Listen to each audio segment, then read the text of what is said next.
कहा गया कि इथेनॉल के कारण व्हीकल में प्रॉब्लम आ रहा है, जबकि इसकी एक भी कंप्लेंट कोई आई नहीं है। E20 फ्यूल का बवाल थमने का नाम नहीं ले रहा है। सोशल मीडिया पर पिछले कई दिनों से इसकी बहस चल रही है, लेकिन इस बहस में आग लगाने का काम किया है केंद्रीय मंत्री नितिन गडकरी के 13 जून वाले E100 के ऐलान ने। कल रात को 8 बजे मैंने जो फाइल है उसके ऊपर साइन किया कि 100% इथेनॉल इसके नियम बनकर उसको आज कानूनी रूप से प्रक्रिया देने वाले फाइल पर मैंने साइन की है। इसके बाद सोशल मीडिया पर ऐसे कई वीडियो वायरल होने लगे जिसमें लोग खुलकर E20 फ्यूल का विरोध करते दिखाई दिए। किसी ने कहा कि गाड़ी का इंजन खराब हो रहा है, तो किसी ने माइलेज कम होने का दावा किया, तो किसी ने बताया कि गाड़ी पहले जैसी परफॉर्म नहीं कर रही है। इतना ही नहीं, कई पेट्रोल पंप के बाहर गाड़ियों के लिए चेतावनी भी लगाई गई, जहां कहा गया कि E20 से आपकी गाड़ियां खराब हो सकती हैं। लेकिन सवाल यही है कि क्या कभी देश का भविष्य बताया जाने वाला ये फ्यूल आज इतने विवादों में क्यों घिर गया है? आखिर एथेनॉल होता क्या है जिसके पीछे इतना बवाल मचा हुआ है? इसके बनाए जाने का तरीका क्या होता है? क्या भारत की ज्यादातर गाड़ियां इसे झेलने के लिए तैयार हैं? और सबसे अहम सवाल अभी भी यही है कि E20 की बात होते ही नितिन गडकरी और उनके बेटों का नाम चर्चा में क्यों आ जाता है? और क्या भारत सरकार हमें अपनी एक्सपेरिमेंट की कठपुतली समझती है? आज इन्हीं सभी सवालों के जवाब आसान भाषा में समझने की कोशिश करेंगे। नमस्कार, अनुभव दुबे नाम है मेरा और ये है पब्लिक वाणी। सबसे पहले समझते हैं कि आखिर E20 फ्यूल क्या है। E20 फ्यूल यानी 80% पेट्रोल और 20% एथेनॉल का मिश्रण है। अब एथेनॉल आखिर बनता कैसे है? एथेनॉल गन्ने के रस के बचे हुए सिरे यानी मोलेसेस और मक्का या टूटे हुए चावल जैसे अनाजों से तैयार किया जाता है। लेकिन यहाँ पर भी एक सवाल खड़ा होता है, एथेनॉल बनाने में पानी की खपत काफी ज्यादा होती है। कई रिपोर्ट्स बताती हैं कि 1 लीटर एथेनॉल तैयार करने के लिए गन्ने और मक्के की खेती में करीब 2800 से लेकर 3600 लीटर तक पानी खर्च होता है। ऐसे में सवाल उठता है कि जिस देश में कई हिस्से आज भी पानी की समस्या से ग्रसित हैं, क्या वहां बड़े स्तर पर एथेनॉल प्रोडक्शन सही है? लेकिन ऐसे में नितिन गडकरी का कहना है कि जो लोग देश में पानी की संकट की बात करते हैं वे देशद्रोही हैं। बहरहाल सरकार अब E20 से आगे बढ़कर E85 और E100 जैसे फ्यूल की तरफ कदम बढ़ा रही है, लेकिन दूसरी तरफ देश में 80% गाड़ियां अभी भी ऐसी हैं जो E20 फ्यूल कंपैटिबल नहीं है। यहीं से विवाद शुरू होता है। सोशल मीडिया पर लगातार लोग दावा कर रहे हैं कि E20 पेट्रोल डालने के बाद उनकी गाड़ियों का माइलेज पहले से कम हो गया है। कुछ लोगों के इंजन में दिक्कत आने लगी है। हालांकि सरकार का कहना है कि E20 के लिए डिजाइन की गई वाहनों में ऐसी कोई परेशानियां नहीं आनी चाहिए और सामान्य परिस्थिति में माइलेज में सीमित असर पड़ता है। लेकिन लोगों के अनुभव और सरकारी दावों के बीच फर्क जमीन और आसमान का है।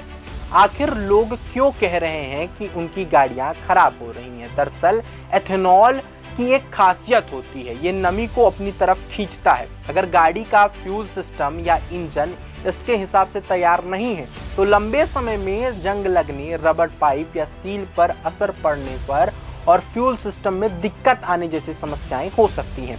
यही वजह है कि पुरानी गाड़ियों के मालिक सबसे ज्यादा चिंता जता रहे हैं। हालांकि सरकार का कहना है कि नई E20 कंपैटिबल गाड़ियों में ऐसी परेशानियां नहीं होनी चाहिए, लेकिन सोशल मीडिया पर लोग अपने अलग अलग अनुभव साझा कर रहे हैं, तो बहस लगातार बढ़ती ही जा रही है। अब आते हैं उस दावे पर जिसका सबसे ज्यादा प्रचार किया जाता रहा है, यानी सबसे सस्ता फ्यूल। सरकार की तरफ से हर बार कहा गया है कि एथेनॉल ब्लेंडेड पेट्रोल पर लोगों का खर्च कम होगा। जुलाई 2023 में नितिन गडकरी ने दावा किया था कि एथेनॉल ब्लेंडिंग की मदद से पेट्रोल की कीमत 15 रुपए प्रति लीटर तक लाई जा सकती है। जरा सोचिए, 15 रुपए प्रति लीटर। लेकिन सवाल वही है, क्या ऐसा हुआ?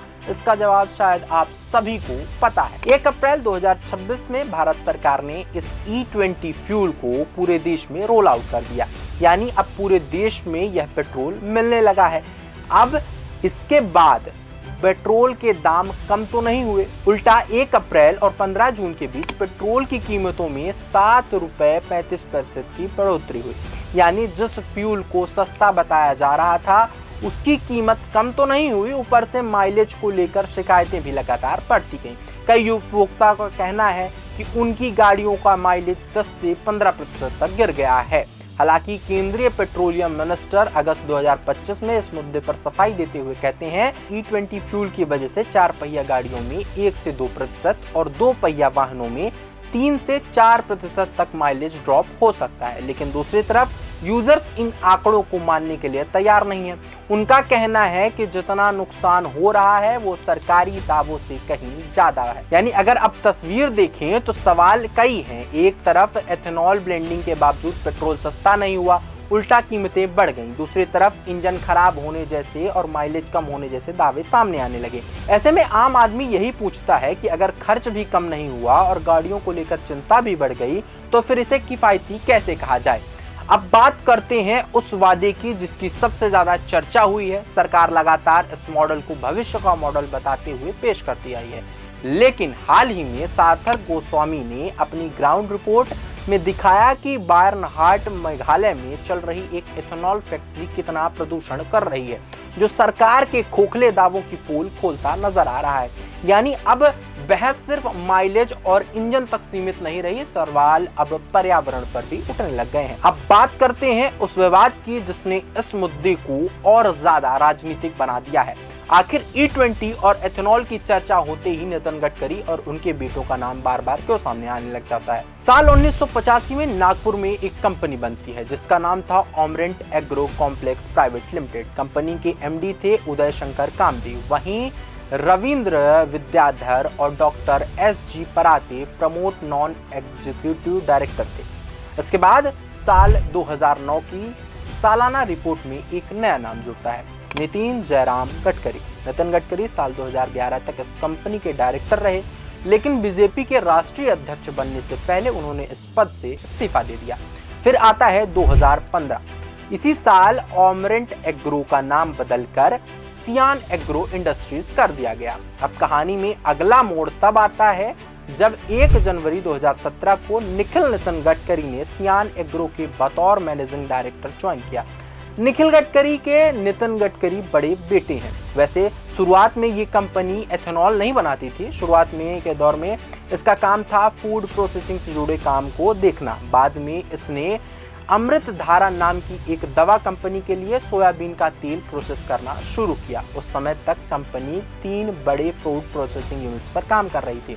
पहली थी कोलारी चंद्रपुर में, दूसरी सोनापुर धापेवाड़ा में जो नागपुर के पास है, और तीसरी है MIDC कमलेश्वर नागपुर में।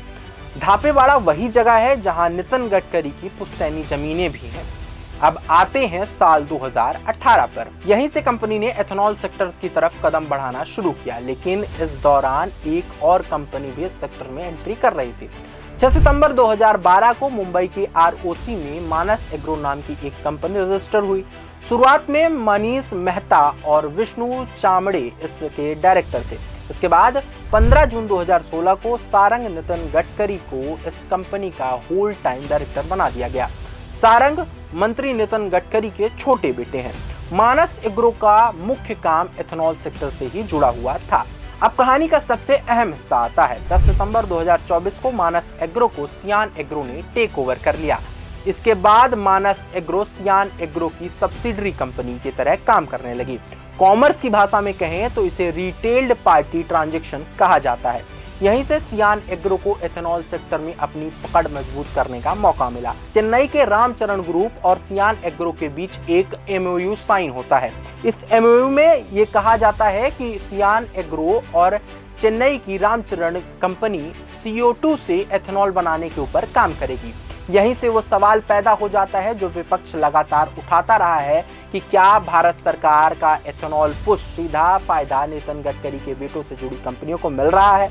हालांकि नितिन गडकरी कई बार सार्वजनिक तौर पर इस विवाद से बचते हुए ये बयान देते आए हैं कि उनके बेटों से जुड़ी कंपनियों से उनका कोई भी लेना देना नहीं है। एक तरफ आरोप है, दूसरी तरफ उनका साफ इनकार। ऐसे में इन आरोपों को साबित करना या खारिज करना जांच और तथ्यों का विषय बन जाता है। अब बात आती है कि क्या सरकार हमें अपने हाथों की कठपुतली समझ रही है। मैं ऐसा इसलिए कह रहा हूं क्योंकि 30 जून 2026 को सुप्रीम कोर्ट ने भारत पेट्रोलियम कॉर्पोरेशन लिमिटेड की सुनवाई के दौरान अटॉर्नी जनरल R वेंकटरमणी कहते हैं कि E20 फ्यूल भारत सरकार का एक एक्सपेरिमेंट है जिसका रिजल्ट अगले साल आएगा। तो सवाल ये है कि क्या हम आपके हाथों की कठपुतली हैं कि जो हमारे साथ आप खेल खेल रहे हैं, और आप इस एक्सपेरिमेंट से नुकसान जो होने वाला है उसकी भरपाई कैसे करेंगे। फिर भी अगर आपको एक्सपेरिमेंट करना भी है तो प्रधानमंत्री की गाड़ी के साथ कीजिए, अपनी सरकारी वाहनों के साथ कीजिए, सरकारी महकमों की गाड़ियों के साथ कीजिए, लेकिन आम इंसान की गाड़ियों के साथ एक्सपेरिमेंट क्यों हो रहा है, और अगर हो रहा है तो इसके नुकसान की भरपाई कौन करेगा। इधर सरकार E20 के बाद E85 और E100 जैसे फ्यूल की तरफ बढ़ती ही जा रही है। सरकार का कहना है कि इससे भारत तेल के मामले में ज्यादा आत्मनिर्भर बनेगा, विदेशी तेल पर निर्भरता घटेगी और किसानों को भी फायदा मिलेगा। लेकिन दूसरी तरफ आम लोगों के मन में सवाल लगातार बढ़ते ही जा रहे हैं। सबसे पहला सवाल है कि अगर E20 को लेकर इतनी शिकायतें सामने आ रही हैं तो आगे क्या होगा। जिन लोगों के पास पुरानी गाड़ियां हैं उनके मन में सवाल यह है कि आखिर भविष्य में उनकी गाड़ियों का क्या होगा। क्या आने वाले समय में पेट्रोल और सस्ता होगा या यूं ही पेट्रोल का कीमतें बनी रहेंगी। क्या माइलेज पहले जैसा होगा, और अगर कल E100 आ जाता है तो क्या फिर से नई गाड़ियां खरीदनी पड़ेगी। फिलहाल सरकार अपनी योजना पर काम कर रही है, जनता सवाल पूछ रही है, हम भी सवाल पूछ रहे हैं, लेकिन इन सवालों का जवाब भविष्य की गर्त में छुपा हुआ है। वैसे इस पूरे मुद्दे पर आपकी राय क्या है, हमको जरूर बताएं। क्या आपको लगता है कि E20 और आगे E85 और E100 से भारत के लिए सही दिशा होगी, या फिर ये पहले से ही लोगों की चिंताओं को और बढ़ाएगा। अपनी राय हमें कमेंट सेक्शन पर जरूर साझा करें, और ऐसी ही दिलचस्प वीडियोस को देखने के लिए पब्लिक वाणी को सब्सक्राइब करना ना भूलें। धन्यवाद।